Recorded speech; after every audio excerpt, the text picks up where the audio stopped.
আজি হৈছে আমাৰ সত্যনাৰায়ণ পূজা আৰু আজি আমাৰ ঘৰতে মানে সত্যনাৰায়ণ পূজা কৰা হ'ব আৰু এইফালে বুট জিকাই থৈ দিছোঁ আৰু এইফালে কল লৈ আহিছোঁ মানে ভোগ বনাব লাগিব না ভোগৰ কাৰণে কল লৈ আহিছোঁ এইবোৰ আৰু এইফালে এয়া চাওক পুৰোহিতে এইবোৰ যোগাৰ কৰিছে পূজাৰ কাৰণে যিবোৰ মানে লাগে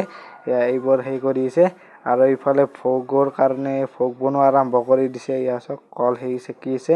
আৰু এতিয়া এনেকৈ ভোগ চোগ বনাইছে ভোগ বনোৱা হোৱাৰ পিছত মানে পূজা কৰা হ'ব ধুনীয়াকৈ অলপমান আপোনালোকক দেখুৱাই আছোঁ গোটেইখিনি ভিডিঅ' কৰা নাই বাৰু এইফালে চাওক পূজা কৰা হ'ব আৰু এতিয়া পুৰোহিতে এনেকৈ পূজা কৰাত লাগি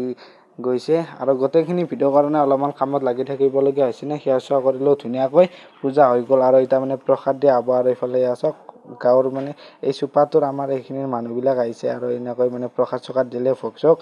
আৰু অলপমান ময়ো মানে খাই চালোঁ আপোনালোকে ভিডিঅ'টো সকলোৱে শ্বেয়াৰ কৰিব আৰু মানে বেছি ভিডিঅ' কাৰণে আপোনালোকক ক'লোৱে আৰু মিনি ব্লগটো কিনি আছিল কেনেকুৱা বোলে কমেণ্ট কৰি জনাব নেক্সট আৰু ভিডিঅ' তেতিয়া লগ পাই আছোঁ।